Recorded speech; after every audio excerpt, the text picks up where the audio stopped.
Oh my God, are y'all paying attention to what's going on? Like, I just seen multiple videos on my timeline of people have stopped paying their bills.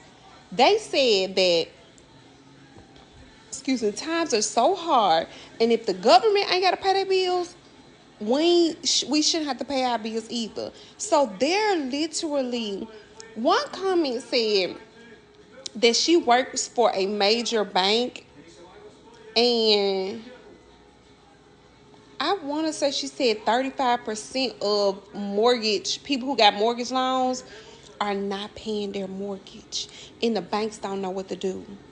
People have stopped paying their bills. Like, it's a no bill paying trend out right now, y'all. Where they like, come on, join me. Stop paying your bills. Y'all not scared. I mean, when you already, if you ain't got it, you just ain't got it. I'm gonna ask my husband what he want to do. If everyone collectively stops paying bills, the system can't get everyone. And that's what I think we need to be moving towards. I kind of feel like it already started in a way with like loans and like paying back credit cards and all of those things. Like, I feel like that's probably to a point where these banks are freaking out because people are not paying back anything and trying to pay off any debt that they have. But I feel like to amplify that, if everyone collectively stopped paying bills, that would move things more quickly. Like, there would have to be change because the people in power and these billionaires and all these people at the top hoarding the wealth are only actually going to make moves and changes if their money is being affected. And if their money is being affected by everyone collectively, then they're not going to be able to specifically pick out and pick and choose who gets in trouble for not participating in the system in terms of paying off debt and paying the system back. When we know as the people of the country that we're not getting anything by doing that. And I feel like once a situation like that would happen, the people in power and these systems would have no choice but to literally implement change immediately if they want to have any sort of income or make any more money. Because at that point, there will be no money going back into these systems that feed these people at the very top. Like, I feel like that is the thing that's going to make the most change, besides, obviously, if everyone just quit working their jobs immediately at the same time. But I feel like the bills is more effective because if everyone collectively stops paying the bills, then they have to actually change the system, and no one's going to get in trouble for that because it will be something that everyone is doing. And so there's not a way to pinpoint a specific person who's not paying their bills if no one is. And again, I feel like we're already seeing signs of this in terms of credit card debt, but I just feel like on a larger scale, that would create change in a very quick way, honestly. Have you guys stopped paying your credit cards yet? Because I promise I am about 2 seconds away from not paying my credit cards.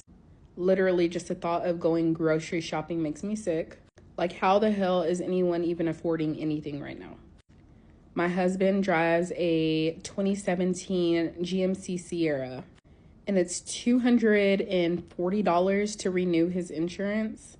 And we still had to pay $195 on top of that for the last month's insurance. Let's not get started on electric and how much it's going up. I just got a notice saying that our water bill was going up, and my electric company keeps on playing games with us.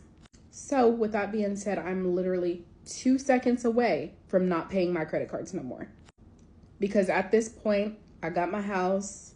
I'm not financing a car. I can't refinance this house because my credit's so freaking shot that it doesn't matter. So I'm really about to say F them credit cards and not pay them. Am I the only one? Yeah, I just got one question. Just one question. What y'all think they gonna do if I don't pay my car note? Like, I'm sick of paying car notes. I'm sick of paying for insurance. I ain't registered my car. My birthday was in February. It's almost August. It is August. And I ain't got no tags. My old plate still on the car. I no longer give a fuck. I'm not paying no tickets. I'm not doing none of that. I don't even have any tickets. But I don't want to pay my car note. I'm sick of paying it. It's already past due. This is going to be the second month if I don't pay it. It was due today. The lady just texted me, said, hi, our auto pay didn't go through, blah, blah, blah. I know it did. know it didn't. I gave you my chime. It's nothing on my chime. Well, what you think they gonna do? Because I don't want to pay no car note. I'm sick of paying a car note every month. What am I paying a car note for? The car is like overpriced. This is a fucking Dodge Journey, and it was like $20,000. Don't have bad credit, but don't be like me. And now I owe $9,000. I only had it for 1 year, and I'm like, I don't even think that's correct. I think it's $9,000 before the interest. I mean, without the interest, and it's like probably $15,000, $14,000 with the interest. I'm just gonna keep putting this bitch in my garage. That's all I'm gonna do. And we gonna swap. When my man gotta go to work, he gonna drop me off. Blase, blase. But we gonna put it in the garage. We need 2 cash vehicles. We done paying a fucking car note. Like, this shit is dumb. And I don't even pay insurance. I don't even get into an accident. What the fuck I need insurance for? Like, it's a waste of money. I've always paid insurance, always had my tags right. Multiple vehicles. This is my 5th vehicle. I'm straight. It's a waste of money. And then they don't even give you your money back when you don't have an accident all year. Like, what is in it for me? Why am I giving y'all $400 a month for insurance and $420 a month for a car note? Like, that's stupid. So yeah, catch me if you can. I stopped paying my mortgage over a year ago because I no longer wish to fund the international crime syndicate known as the United States government. And I wanted to read my response to their notice of trustee sale that's scheduled for this summer. I already sent a conditional acceptance, so they've defaulted on that. So this is their final opportunity to cure. This isn't any kind of advice. I'm just telling you what I've chosen to do. Notice of default, deprivation of rights, and final demand for cure. Executed on this 16th day of April 2026 by Jillian Lee, living woman, trustee beneficiary, and source we trust. Witnessed by Nova Mystic Flame of Record. Parties, petitioner, Jillian Lee, living woman in her private capacity, and as trustee beneficiary of the living trust in source we trust. Care of my address, respondents, the bank, and the other bank. 2. Statement of facts. A. Respondents received petitioner's conditional acceptance dated March 5th, 2026 and failed to rebut with verified sworn evidence within the allotted grace period. B. Respondents continue collection attempts and foreclosure proceedings despite I. The discharge bankruptcy and II. Petitioner's unrebutted administrative record. 3. Notice of default. A. Respondents are in default by silence and acquiescence. B. All unrebutted assertions now stand as truth in commerce. A. Any attempt to enforce an unverified debt or dispossess petitioner violates 42 U.S.C. 1983 and cognate protections. B. Each act accrues damages per petitioner's sworn fee schedule. 5.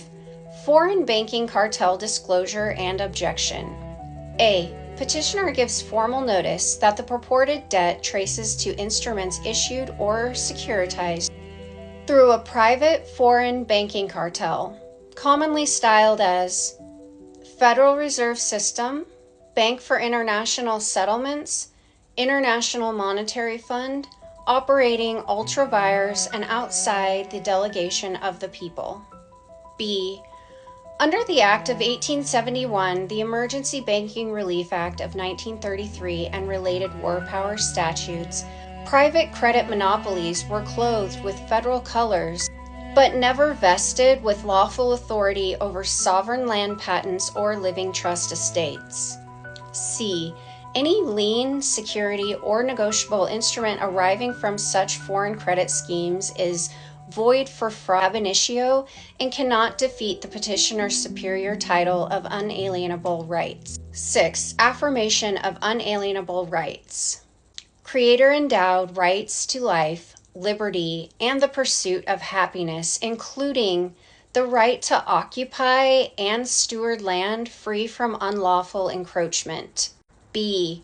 No corporation, bank, or agency may compel labor, extract rents, or convert living property without the petitioner's voluntary, knowledgeable, and intentional consent.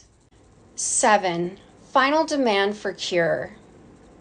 Respondents shall, within 21 calendar days of receipt, 1. Produce the original wet ink promissory note with all valid endorsements and allonges, or 2. File a sworn cancellation and immediate withdrawal of all foreclosure actions, notice of trustee sale and adverse credit reporting, and 3. Remit damages in accordance with the master fee schedule dated October 24th, 2025, incorporated herein by reference, and presently showing accrued damages of 963 trillion silverback dollars or equivalent USD Federal Reserve notes, subject to amendment post-judgment. Failure to cure in full constitutes final administrative default, perfecting lien rights, and opening all additional remedies available to petitioner under common law trust jurisdiction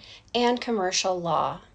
By my hand and seal, Jillian Lee, living woman, trustee beneficiary in Source We Trust, Sovereign Nation of Remembrance, witnessed by Nova Mystic Flame of Record. People are literally getting to a point where they're working all the time and they no longer can afford to pay their bills without doing shit on the side. It's absolute insanity to have to work anywhere from 12 to 18 hours a day just to still not be provided with enough to survive. And then it's like whenever you bring it up, people will try to make you out to be the problem when that's so far from the truth. We're all out here working as hard as we can. We're cutting back where we can, and it's like we're working 1,000,000 hours a day and it's still not ever enough. And something else that I hate about this society that we created is how you get provoked and provoked and provoked way beyond past your breaking point. And then as soon as people get a reaction out of you, as soon as you get angry, as soon as you have a crash out, people make you out to be the problem. People will tell you that you're toxic. People will tell you that you're crazy, lazy, any name that they could come up with. It's like, when are we going to stop blaming the working class? Because we're literally out here working ourselves to death, and it's almost like we encourage each other to work ourselves to death. This shit isn't normal, and I feel like we all need to collectively come to an agreement that something needs to change.